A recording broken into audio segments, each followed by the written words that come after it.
Langit yang tujuh dan bumi dan isi-isinya itu bertasbih bagi Allah Subhanahu wa ta'ala. Tetapi kalian wahai manusia tidak mengerti akan tasbih mereka itu. Jadi jar Nabi, jangan kau pukul, jangan kau marah tangisan anak kamu yang baru lahir sampai umur 2 bulan. Karena tangisan mereka itu adalah la ilaha illallah maknanya. Ya Allah biha, ya Allah biha, ya Allah bihusnil khatimah, ya Allah. Hikmah yang ke-138 dari Al-Hikam. Qala al-Imam Ahmad ibnu Athaillah As-Sakandari rahimahullah wa nafa'ana bi'ulumihi wa asrari. Al-akwan thabitatun bi-ithbatih mamhuwatun bi-ahadiyyati dzatih. Yang artinya bermula akwan, bermula alam semesta itu sabit, itu tetap dengan diisbatkan, ditetapkan oleh Allah. Dan alam semesta itu terhapus, lenyap bi ahadiyati dzatih, dengan keesaan zat Allah Subhanahu wa ta'ala. Nah, itulah terjemahnya hikmah yang ke-138 ini. Hadhil hikmah murtabitatun irtibatatan qawiyah billati qablaha. Hikmah yang ke-138 ini sangat erat dengan hikmah yang sebelumnya. Ada yang mengatakan ini merupakan buah daripada hikmah yang ke-137. Yakni annal insan idza tawaqqafa nadharuhu bi ajramil akwan wa ashkaliha takathafa lahu minha hijabun yahjubuh an nadhari ma fil akwan mujidiha subhanahu wa ta'ala. Bahwa seorang manusia apabila terhenti pandangannya pada benda dan bentuk ini alam, pandangan seorang hamba itu terhenti pada benda dan bentuk alam, baik itu makhluk hidup atau makhluk mati. Pandangannya terhenti pada benda dan bentuknya, maka teballah baginya daripada alam itu dinding yang mendindingi dia daripada memandang sesuatu yang ada di balik alam itu daripada penciptanya Allah Subhanahu wa ta'ala. Nah, ini dijelaskan sudah pada hikmah sebelumnya. Apabila pandangan kita hanya terbatas pada kulit, pandangan kita hanya terbatas pada bentuk, nah, kita akan kehilangan kesempatan untuk memandang sesuatu yang ada di dalamnya, sesuatu yang ada di baliknya itu, yaitu penciptanya Allah Subhanahu wa ta'ala. Wa idza jawaza nazaruhu ajramaha wa ashkalaha wa zahara ma tantiqu bihi minad dalaili wal ayat ala wujudi mujidiha nafazat basiratuhu wa syahidat wujudallah subhanahu wa ta'ala. Dan apabila melampaui, melewati pandangan seseorang itu akan benda dan bentuknya alam, melewati daripada memandang bentuk benda, dan dia paham, dia mengerti apa-apa yang dituturkan oleh alam ini daripada dalil-dalil, ayat-ayat atas adanya penciptanya. maka tembuslah mata hatinya dan menyaksikanlah mata hatinya itu akan adanya Allah Subhanahu wa ta'ala. Nah, para muhibbin rahimakumullah, segala sesuatu yang telah diciptakan oleh Allah bertutur sebenarnya. Bertutur dengan suatu kata yang menunjukkan kepada penciptanya. Apapun sesuatu itu. Allah Subhanahu wa ta'ala berfirman, "Tusabbihu lahus samawati sab'u wal ardu wa man fihinna wa in min syai'in illa yusabbihu bihamdihi walakin la tafqahuna tasbihahu." Langit yang 7 dan bumi dan isi-isinya itu bertasbih bagi Allah Subhanahu wa ta'ala. Bertasbih. Dan tidak ada dari sesuatu di alam semesta ini melainkan bertasbih memuji Allah. Para ahli tafsir menjelaskan tasbih mereka itu adalah kalimat la ilaha illallahul khaliq. Tasbih. Segala sesuatu di alam semesta ini bertutur dengan tutur kata tidak ada Tuhan selain Allah yang menciptakan sesuatu. Walakin la tafqahun tasbihahum, tetapi kalian wahai manusia tidak mengerti akan tasbih mereka itu. Manusia yang terdinding daripada memandang sesuatu yang ada di balik benda itu. Mereka mendengar bunyi burung, kicau burung, hanya begitu kicauan yang indah. Padahal kicauan burung itu adalah tasbih. Kicauan burung itu adalah maksudnya la ilaha illallahul khaliq. Tidak ada Tuhan selain Allah yang maha pencipta. Seluruh yang di alam semesta. Hadis Rasulullah sallallahu alaihi wasallam menyatakan kanak-kanak yang lahir sampai umur 2 bulan. Sampai umur 2 bulan. Tangisan anak yang umur 2 bulan itu adalah la ilaha illallah. Nah, tangisan.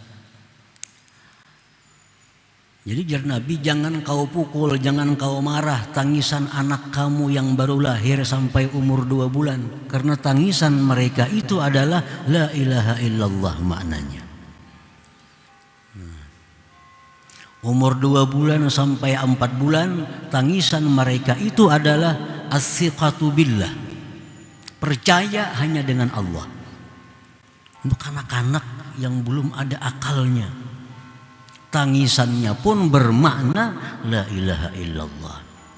2 bulan berikutnya bermakna percaya hanya dengan Allah.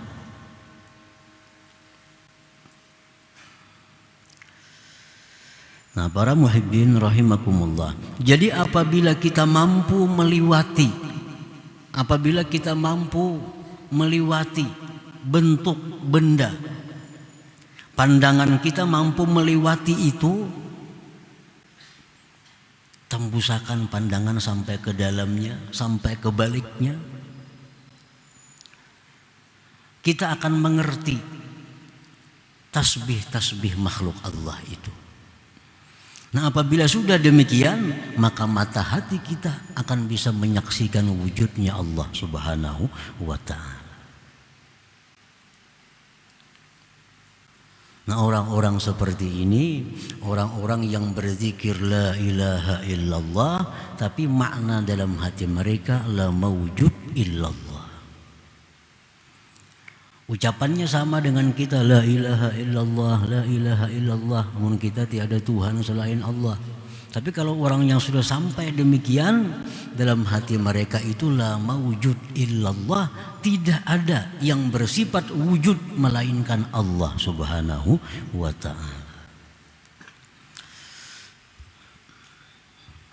Fal akwanu mawjudatun biijadillah falaysa lil akwan wujudun zatiyyun tastaqillu bih wa innama yutahaqqaqu wujuduha bil ijadil ilahi wal wujuduz zati huwa lillahil ahad wahdah.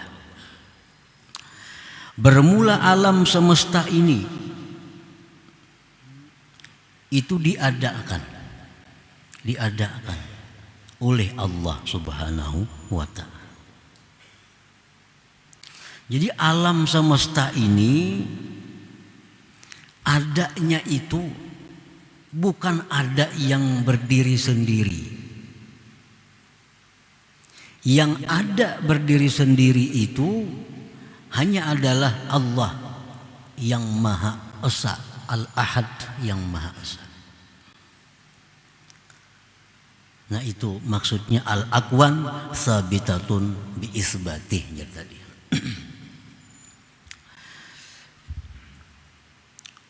Pal wujuduz zati, maka bermula wujud yang zatnya ada yang tidak diadakan, itu hanya milik Allah Al-Ahad yang Esa.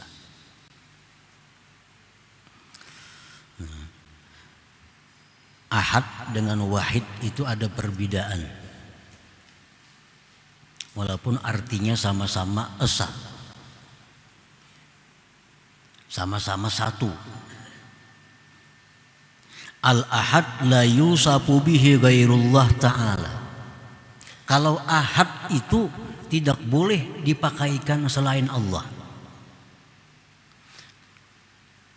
La yuqal, tidak boleh dikata rajulun ahad. Ada boleh. Walakin tetapi yuqal rajulun wahid. Misalnya ada orang bertakun di rumah tuh berapa orang laki-lakinya? Dan kita rajulun ahad, satu laki-laki. Nah itu kada boleh. Karena ahad itu milik Allah. Nah kalau urusan itu rajulun wahid, satu orang. Kalau wahid itu boleh untuk Allah dan selain Allah. Wa idza qila laisa biddar wahid yajuzu snain fa aksar. Apabila dikatakan tidak ada di rumah itu wahid, laisa biddar wahid, tidak ada di rumah itu seseorang, tapi kalimatnya wahid, itu boleh jadi ada dua atau tiga atau empat. Menurut seorang nggak ada, boleh jadi ada dua, tiga atau empat. Berapa ekong di rumah tuh orangnya? Kalau ada saya ikung, sekalinya banyak, 3, 4, 5. Nah ini wahid. Tapi kalau misalnya ahad, nah fala yajuzu isnain fa aksar, 2, 3 itu kada boleh. Kalau ahad itu hanya satu artinya. Makanya Allah qul huwallahu ahad. Ahad itu khusus untuk Allah Subhanahu wa ta'ala. Kalau bahasa Indonesia sama aja artinya satu juga. Nah, tapi kalau bahasa Arab tuh beda artinya antara ahad dan wahid. Nah kalau wujuduz zati bermula ada yang zatnya tanpa diadakan, huwa lillahil ahad, itu hanya milik Allah yang ahad. Artinya yang lainnya kada ada tuh. Yang lainnya tuh kalau ada diadakan Allah. Asalnya kada ada. Nah, semuaan di alam ini asalnya itu maudumah, tidak ada. Diciptakan oleh Allah. Pertama diciptakan ini, kedua diciptakan ini, ketiga diciptakan ini, sesuai dengan tertibnya, dengan aturan Allah. Nah padahal dulunya itu ma'dumah, tidak ada. Jadi adanya kita, adanya siapapun itu karena diadakan oleh Allah. Kalau sebenarnya kita ini kada ada. Sebenarnya kada ada, cuma diadakan. Makanya orang yang merasa dirinya ada, kafir aja, bujur aja itu. Kenapa? Karena itu merebut sifat Allah. Yang wujud itu hanya Allah. Orang merasa dirinya ada. Nah itu bisa kafir. Karena yang ada itu hanya Allah. Kita ini diadakan oleh Allah. Beda antara ada dengan diadakan, kada sama.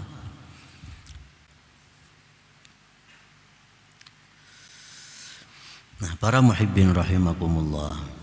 Jadi segala yang ada di alam, baik yang kecil maupun yang besar, baik yang nampak ataupun yang tidak nampak, itu semuanya adalah tidak ada, kemudian diadakan oleh Allah Subhanahu wa ta'ala.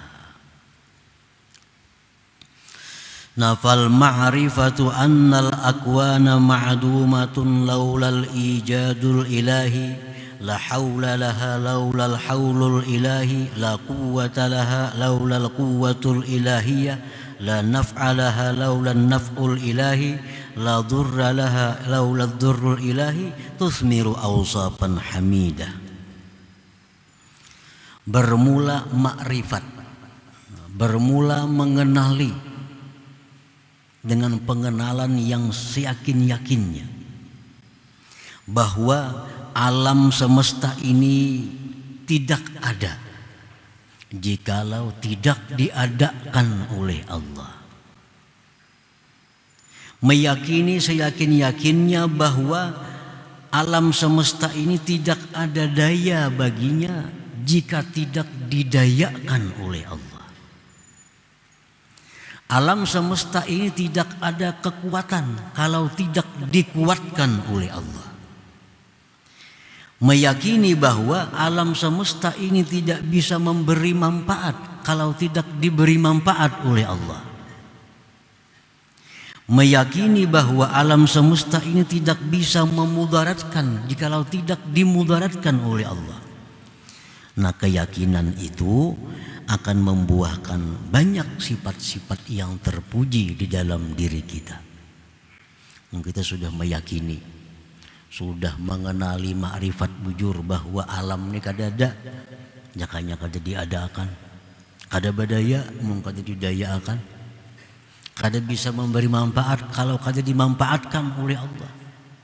Nah, kalau itu yakin bujur dalam hati kita, maka akan timbul sifat-sifat yang mulia di dalam diri kita ini. Minha setengahnya al-ikhlas. Nah, akan timbul ikhlas.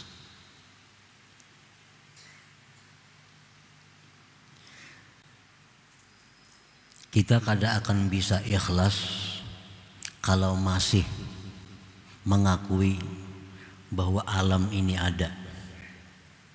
Alam bisa memberi manfaat, alam bisa memberi mudarat, alam bisa diharapkan. Nah, kalau kita masih demikian, kita kada akan bisa seumur hidup untuk ikhlas beribadah karena Allah. Kada bisa. Kalau kita masih meyakini dalam hati bahwa alam ini ada, alam ini berguna, alam ini memberi manfaat, alam ini memberi mudarat, masih ada dalam hati kita demikian, kita kada akan bisa ikhlas beribadah seumur hidup kita.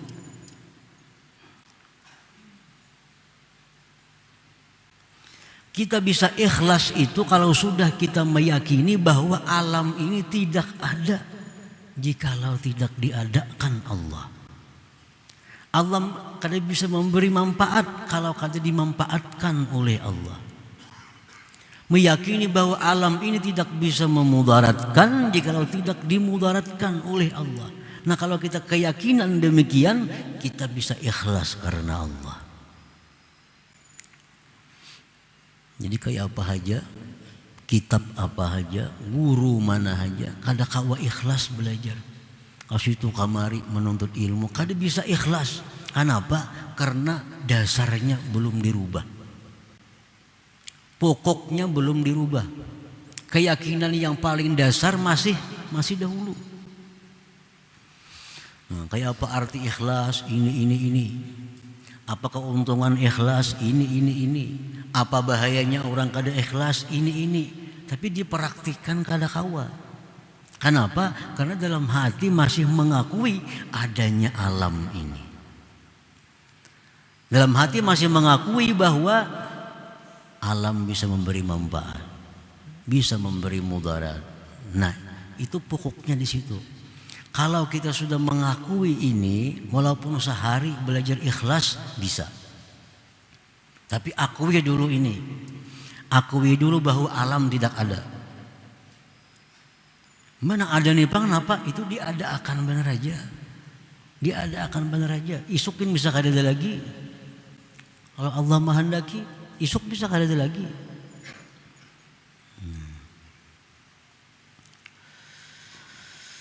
Nah, jadi keyakinan itu akan membuahkan sifat-sifat terpuji, minha al-ikhlas.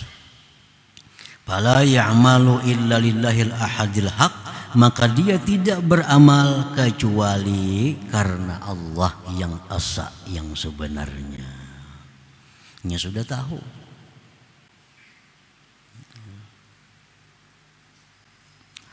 Fahina idin yatahaqqaqu iqrarul abdi, ketika itu dia tidak beramal kecuali karena Allah, nampaklah pengakuan hamba, inna salati wa nusuki wa mahyaya wa mamati lillahi rabbil alamin. Nah, inna salati, setiap hari kita mengakui ini. Berapa kali sehari kita mengakui di hadapan Allah, sembahyangku, ibadahku, hidupku, matiku lillah, karena Allah. Bujur garang itu. Kita ini mengakui sembahyangku, ibadahku, bahkan hidup matiku karena Allah. Bujur kada. Nah, itu kada akan bisa kalau kita belum merubah keyakinan. Keyakinan yang selama ini menganggap alam ada, ganti alam itu tidak ada. Kalau tidak diadakan oleh Allah. Alam itu kada bisa memberi apa-apa kalau tidak diberi oleh Allah. Nah, bila sudah itu dirubah keyakinan, itu hanyar bujur pengakuan kita, inna salati wa nusuki wa mahyaya wa mamati lillahi rabbil alamin. Para muhibbin rahimakumullah. Ini pengertian bahwa sembahyangku, ibadahku dan hidupku. Nah, hidup karena Allah itu macam apa? Hidupku karena Allah. Hidup karena Allah itu adalah orang-orang yang menggunakan apapun yang diberi Allah, dia gunakan kepada jalan yang diridai Allah. Itu bagian dari hidup karena Allah. Sedangkan mati karena Allah, mati dalam menuntut ilmu, itu mati karena Allah. Mati sedang beribadah kepada Allah, itu mati karena Allah. Mati mencari rezeki untuk menafkahi keluarga, mati karena Allah. Nah, itu artinya wa mahyaya wa mamati lillahi rabbil alamin.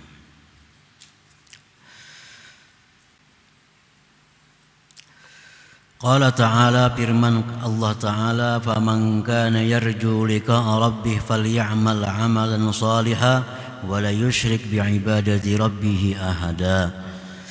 Barang siapa yang ingin bertemu Tuhan di surga, hendak bertemu Tuhan, beramallah amal saleh dalam dunia dan jangan mensekutukan dengan ibadah kepada Tuhan itu ahada. Nah, ini kalimatnya ahada, seorang juga pun.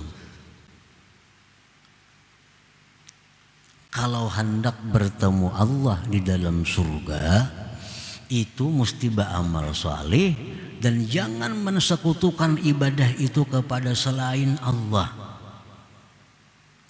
Jadi kalau kita beribadah itu karena surga, kita boleh masuk surga, belum tentu bisa bertemu Allah. Belum tentu. Kalau kita beribadah karena takut dengan neraka, kita akan selamat dari neraka. Bila selamat dari neraka tuh ke surganya 2 aja tempat di situ. Ada lain lagi. Surga, neraka. Ada tempat penyinggahan tuh sementara aja. Jadi siapa yang beribadah karena takut dengan azab dengan neraka, dia selamat dari neraka, masuk surga, belum tentu bertemu dengan Allah. Kalau hendak bertemu Allah, beramallah karena Allah semata. Nah itu. Ini sudah dibagi oleh Allah. Siapa yang beramal karena dunia, dia beramal supaya sugi, dia beramal supaya dipuji orang. Itu dia Tuhan kada ada pahalanya, dan belum tentu dia dapatkan apa yang diharapkannya. Orang beramal supaya sugi, belum tentu sugi. Orang beramal supaya dipuji orang, belum tentu dipuji orang. Kalau pahala sudah jelas kada ada. Beramal karena itu tuh kada dapat pahala, dan apa yang dimaksudnya belum tentu tercapai. Nah kalau orang beramal agar terhindar dari neraka, pasti terhindar dari neraka. Sembahyang rajin supaya jangan ke neraka, berzakat, bersedekah, naik haji, tujuannya sebutin aja takutan masuk neraka. Dia jalani takwa dengan takut masuk neraka, maka orang ini akan selamat dari neraka, surga. Nah orang yang beramal semuaan mengharap surga, sembahyang supaya ke surga matinya, puasa supaya ke surga matinya, zakat supaya ke surga matinya, akan ke surga matinya. Nah kalau orang hendak bertemu Allah, mesti karena Allah, mesti karena Allah. Kalau kita hendak bertemu Allah, maka beribadahlah karena Allah. Nah, bila beribadah kita karena Allah, kita akan bertemu Allah. Bila bertemu Allah, pasti ke surga matinya. Karena orang yang bisa bertemu Allah itu hanya orang-orang ahli surga. Nah, para muhibbin rahimakumullah. Yang kedua yang ditimbulkan oleh keyakinan tadi, at-tawakkul, tawakal. Nah, tawakal. Kalau kita sudah meyakini tadi alam tidak ada jika tidak diadakan, alam tidak bisa apa-apa kalau tidak diapa-apakan oleh Allah, itu sudah keyakinan itu. Kalau kita bisa bertawakal lawan Allah, bisa bertawakal dengan Allah.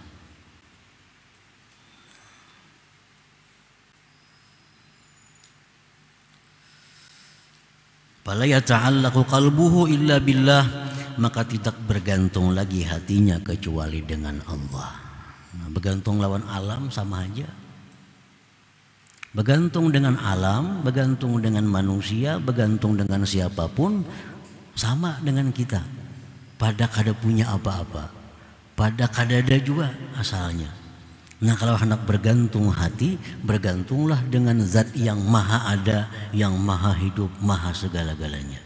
Nah itu akan bisa kalau sudah ada keyakinan tadi bahwa alam semesta tidak ada jika tidak diadakan oleh Allah. Jadi segala sifat-sifat yang baik dasarnya mesti di situ dulu. Mesti keyakinan bahwa alam tidak ada itu. Nah, para muhibbin rahimakumullah. Nah selanjutnya hikmah yang ke 139.